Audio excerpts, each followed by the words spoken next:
Well,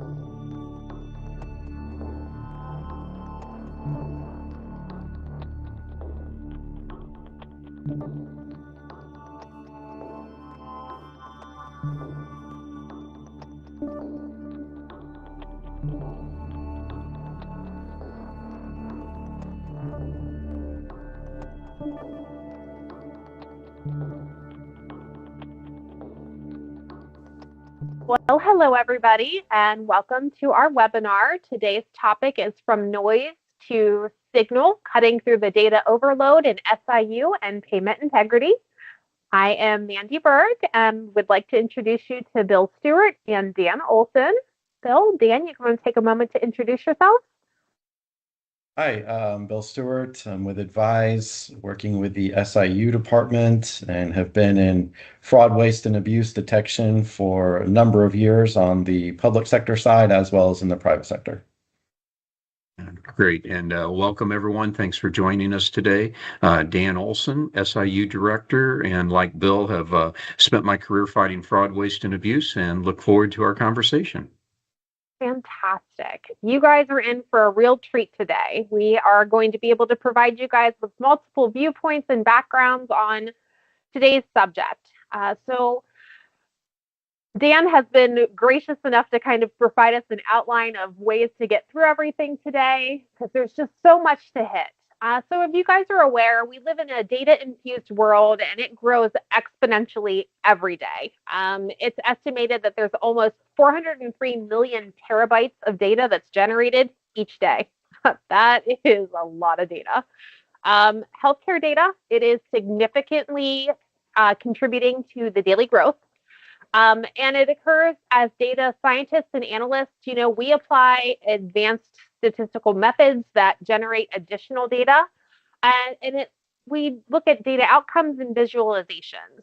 There are multiple data sources that go into it, including electronic health records, transmissions from medical devices. It floods into the ecosphere in hopes to advance, health outcomes. It enhances the protection and, of course, the privacy of your healthcare data. And then it also unravels complex fraud schemes. So we're going to kind of dive into what is the difference between noise versus signal. So Dan, what do you think of when somebody mentions that they have noisy data? Yeah, Mandy, great question. And boy, you just hit on a lot of tremendous data sources that are contributing to this deluge of data that we deal with each and every day. And sometimes we get caught up in more is better. And I think we would all sit here and say that not necessarily so. And that can be a contributor to the noise, because it's exciting when you have all these, Bill and I talk about shiny new objects, and data is often a shiny new object, and we just start to see so much of it coming in, and that can cloud results, because often when you're looking for, I think Bill's going to talk a little bit about signals, but when you're looking for those signals, if you have too much data or too many data sources, it starts to cloud those, and sometimes it actually masks them or hides them. And so that's what I would refer to as just noisy data, and sometimes even incomplete data, which we deal with each and every day as well. Even though there's so much of it, often it's incomplete, and that can result in noise too. Mm-hmm. Absolutely. Yeah, data can be the cure and the cause. Absolutely. And I like how you mentioned when it comes in incomplete as well, because we have that a lot. We experience that a lot. And it is just as Bill mentioned, it is a cause and effect, right? It is a big problem. So Bill, how would you describe then the data signal? That's probably one of the most important things that you can do, right? Because there is so much noise out there, and getting clarity on what that signal is that's going to cause you to take an action is absolutely important. So having a clear, unambiguous indicator of a specific action that you're looking for is the key. And the way to get there is through setting incredibly tight data thresholds. And then also establishing visualizations that will demonstrate what that pronounced signal is looking like from multiple perspectives. So if you have, let's say, what appears to be a signal that comes across, right? An outlier, for example. Well, that outlier in one data view may appear to be a relevant outlier. But when you change the visualizations and you start to bring in additional data to deconflict it, all of a sudden you find out that that outlier may have just been a hospital or an oncologist who was, prescribing a significant amount of drugs for their patients, but they look like an outlier in the overall data set. So having that clear, unambiguous indicator set up with multiple different perspectives and visualizations, deconflicting it with additional data is incredibly important to making sure that you're not wasting your time and those of your investigators just chasing down things and evaluating them. And that's why your data thresholds need to be really, really tight. Yeah, and Bill, and I would just add on to that as well is, as you're either building your analytics or evaluating them, is, I would offer a caution that when you make a change, just make a small change, because you want to try and identify truly either to refine the signal or to eliminate the signal, because it could be something that's false. We deal with false positives. We try and minimize those, but we don't want to make take such a significant change in the analysis that we're doing that it might eliminate something that's really, really important, a signal. Yeah. I like that. I like that point.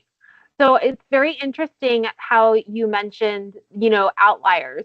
One of the things that we see in investigators and like in our data a lot of times is that what has been presented to us as an outlier is a provider that shows up for maybe 3 claims because they billed 3 claims and they're allegedly out of the norm.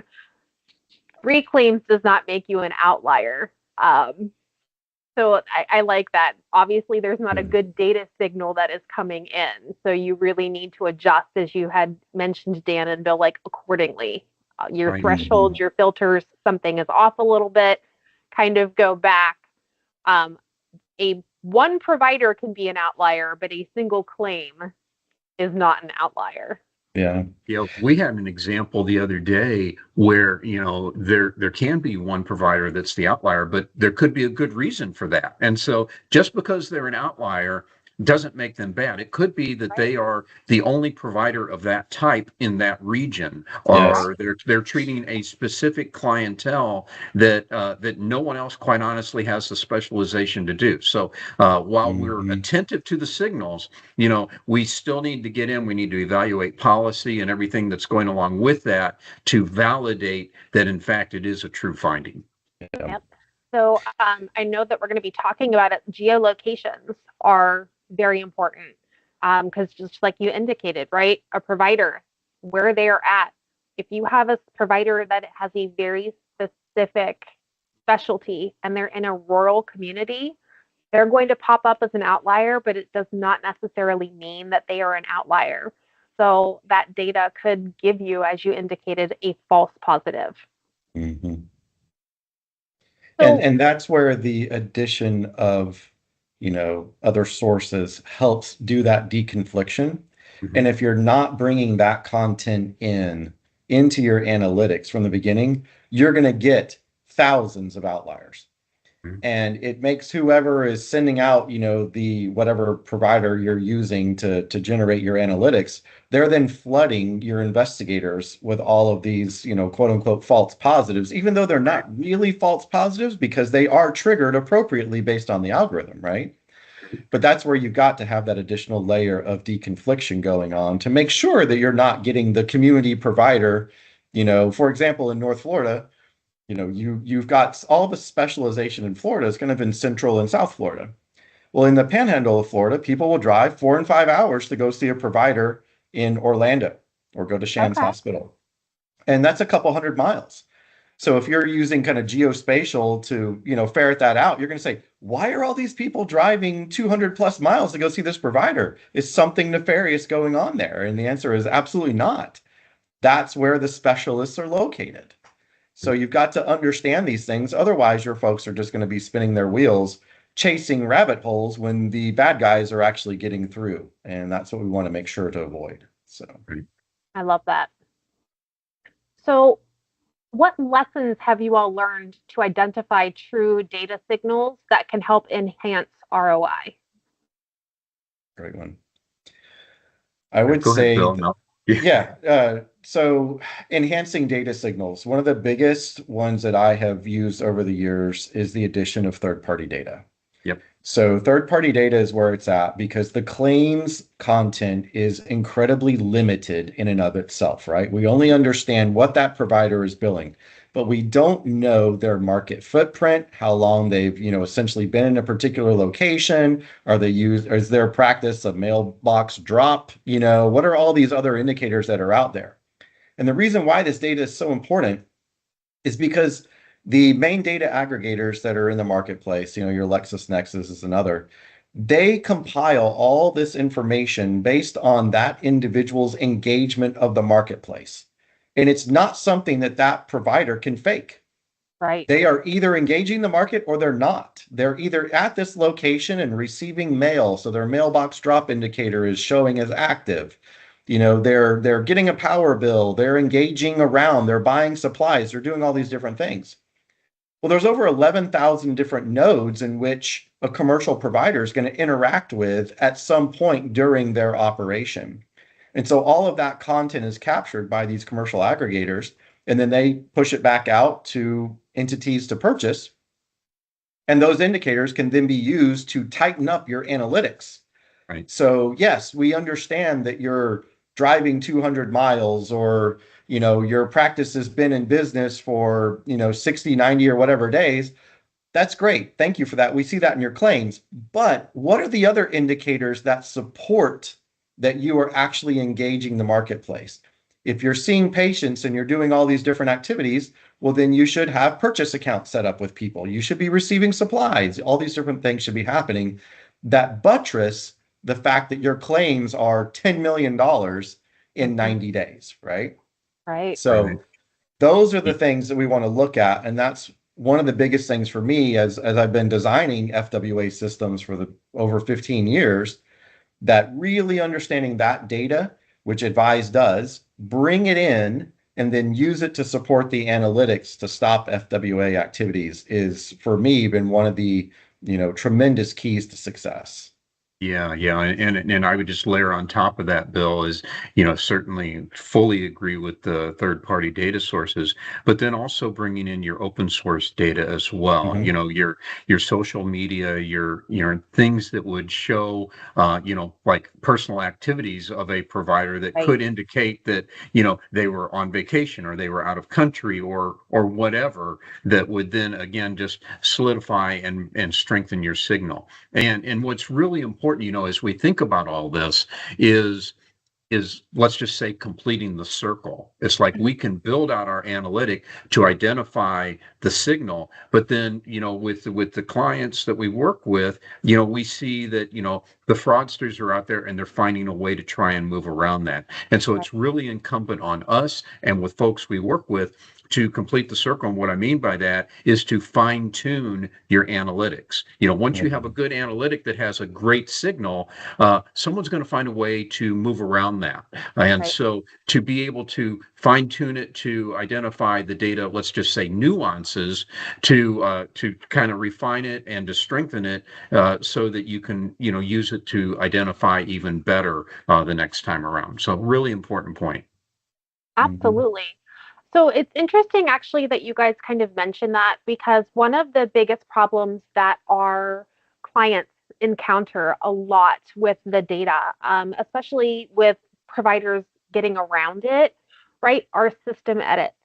A lot of our clients do not have system edits in place, or the ones that they have in place, the providers have found a way around them. For example, I'm sure you guys are well aware, extremely versed in it, modifiers, right? You slap a modifier on it and it gets around it. So one of the big questions that we always get from our clients is, how can you try to avoid that? Is there anything that they can do to try to avoid, anything that they can additionally add another layer on to try to protect from that? Yeah, I think, so a great question, and a lot of it is really going to come down to understanding of the plan you're working with, or the contract that is driving everything, the policy, the provider manuals, everything like that, and having a firm, full understanding of that to be able to work with your analytics, and especially, Mandy, as you were just saying, modify our usage. And we talked a little bit earlier about thresholds, and there are going to be min and max quantities that are associated, say, with maybe a durable medical equipment provider, Right. or if we're looking at pharmaceuticals, and we think of morphine milligram equivalents, what is an accepted volume or standard of care that can be rendered? And so, would just suggest to everyone, as you're building out your systems, as you're modifying your systems, is having that foundational understanding of all of those things that are contractually driving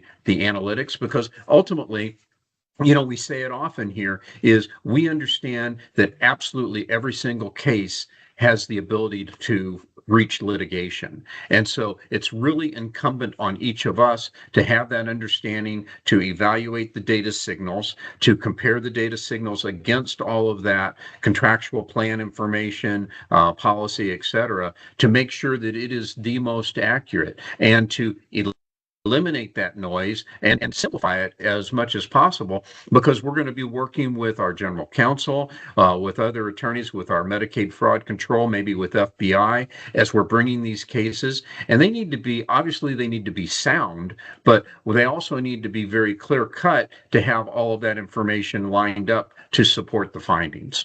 Yeah. And Absolutely. let me add to that, Dan, from a data perspective. So you have bad actors that are, exploiting a certain loophole or something. And then, Mandy, as you mentioned, then they, add a modifier and they get around it, right? Right. So this is one critical aspect to FWA detection. And that is to say, okay, we are not only just sending out alerts on, established FWA activities that we see in there, but we're also monitoring the overall data set, and we're gleaning insights from what's Yep. going on in the data. Those are not detection events. It's understanding your data and what's happening in it, so that when surges occur in other areas, which may innocently be the result of a policy change, Yep. but oftentimes they're not. And Right. those are the ones that you have to monitor to see when the spikes are starting to occur based on seasonality and all these other issues, right?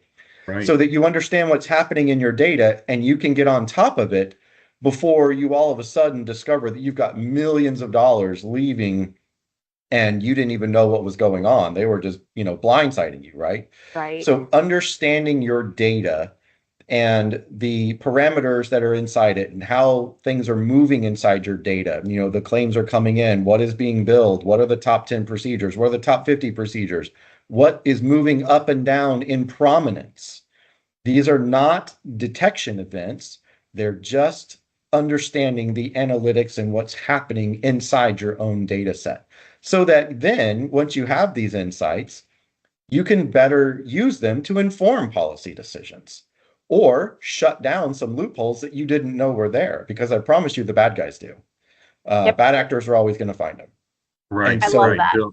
so Mhm. beyond just basic detection, you have to have, a real good data mechanism in play to understand what's happening fully with your data set. Absolutely. I love that. Yeah, yeah. And Bill, you think about seasonality, such a key point, so Mhm. that way you're anticipating, say, for example, the flu season. We're getting close to that. We And so are. Mhm. looking for that level of vaccinations, or the Yeah. care there. Or we think about, we just are a month or two or three removed from, back to school vaccinations and everything, Correct. and understanding that. So that's really important. And we often talk about a spike report or a surge report, many different names. And while that's good, that's usually at the aggregated level. I believe what we would all suggest is let's take that down another layer and let's be able to look at, what procedure codes are driving that. And Yes. so that way we Yes. can see that, oh, okay, it was the flu vaccine, or no, it was this group of codes that make sense based on this territory. Maybe it's an asthmatic type of situation there. But to be able to not just look at a global view, but also to be able to drill down into your claim line detail and evaluate specific codes or code combinations with the modifiers is going to be really, really critical as you're moving through. Yep. Absolutely. 100%. And that brings back to, ironically, the policy heat maps, right? They don't have to necessarily be geographical. Just as you guys indicated, it's knowing your data, right? And then, as Dan had indicated before, it's also closing the loopholes, because now if you don't have policies in place for whatever your exposure may be, this is the opportunity to identify those risks, start creating policies, start creating edits wherever you can put an edit into place.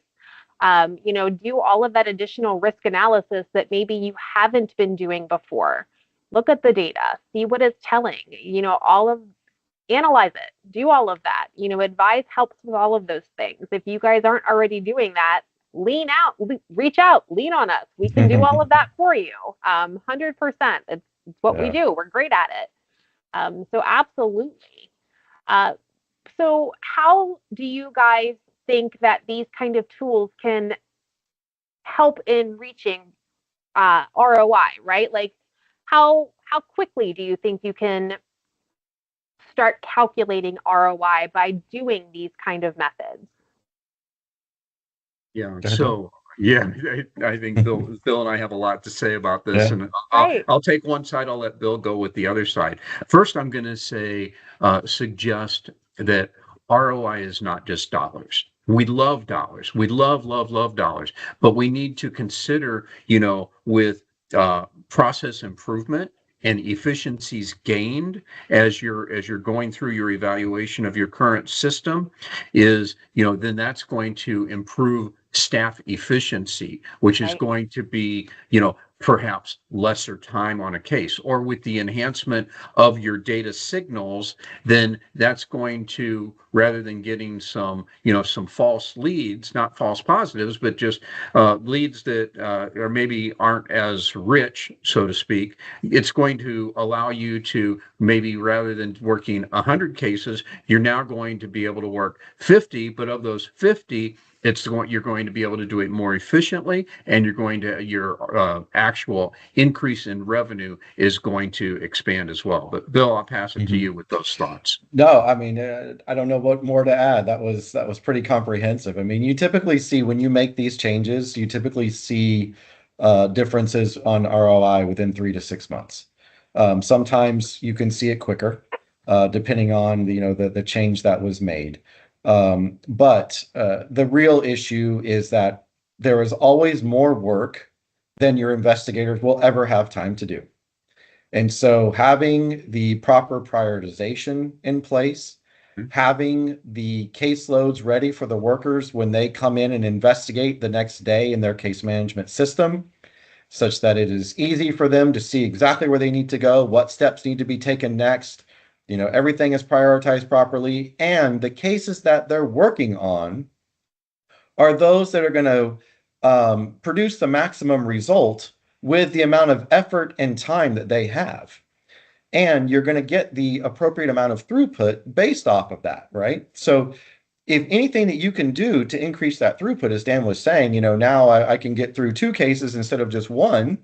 Well, the tools that I'm using in the marketplace really should be a business process enabler for me and not hindering my work, making my work more difficult. And a lot of clients that we've worked with, the tools were very cumbersome, or they were simply not using the appropriate tools to do the job.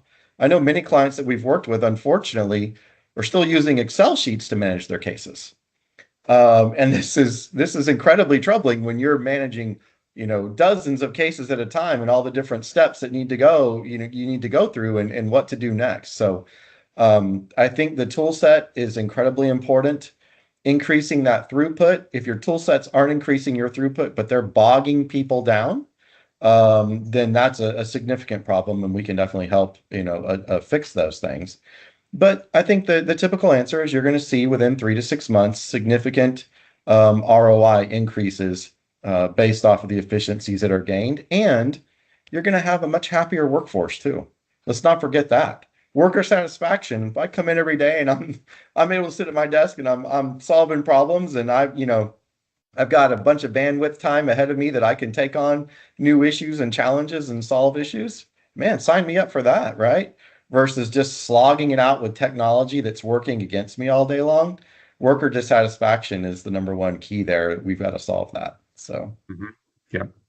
Absolutely. I know one of the other things that we're also able to do, right, with better data is not only do you have the opportunity to work and obviously investigate cases, but for cases that might not be financially worth pursuing, you can actually just do provider education and then work towards behavior changes, which are also cost beneficial. So yes. that's also something that is very useful when you can have great data that allows you to move forward with that kind of scenario.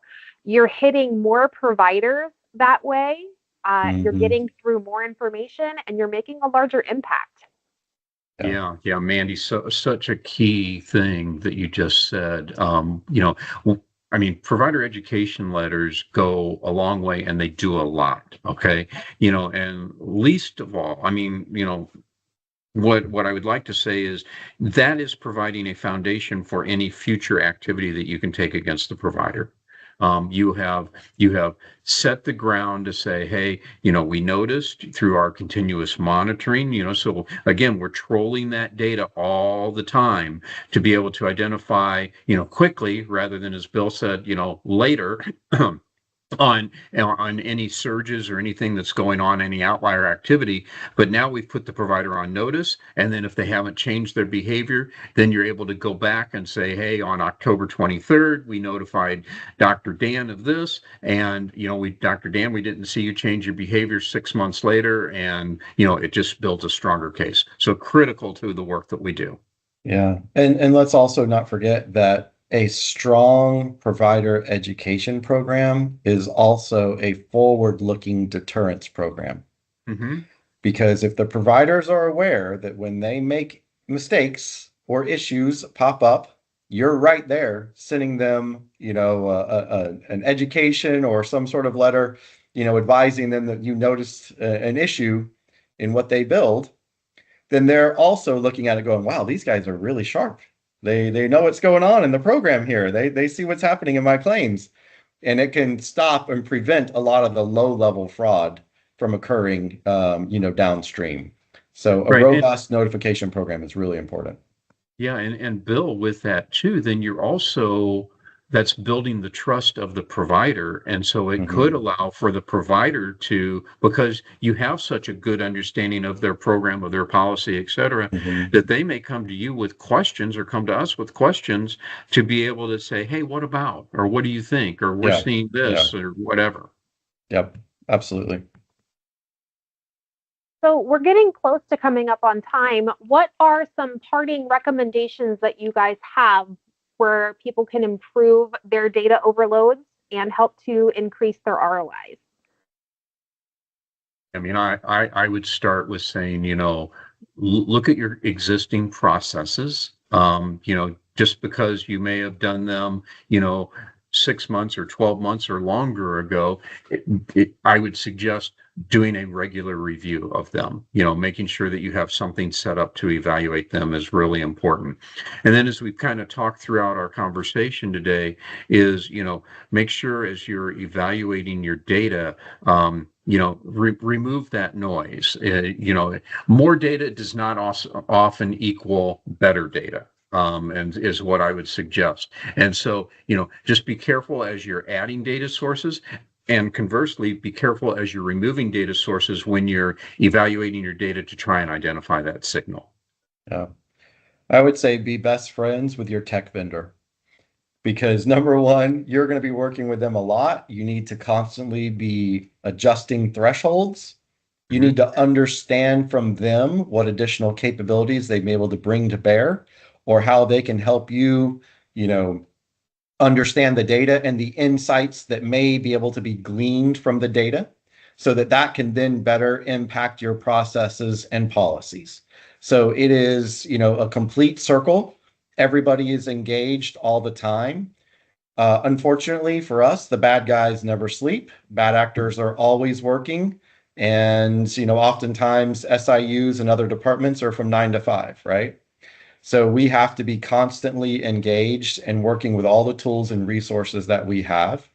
And we need to make sure that those tools are enabling us to be better at our jobs and not encumbering us. So be really good friends, be very tight and sticky with your vendors, and help them be better at what they do so they can produce a better output for you. And that will once again clear the noise from the signal. So I love that. This has been an amazing discussion. You guys have provided a great amount of information. I want to thank everybody so much for participating. And I hope you guys join us in December, where we're going to be discussing the top fraud, waste, and abuse trends of 2025. And if you guys have questions, be sure to drop them in the question box so we can answer them. Thank you all for joining us today. All right. Thank you. Thank you. you. All right. Have a great day. Bye-bye.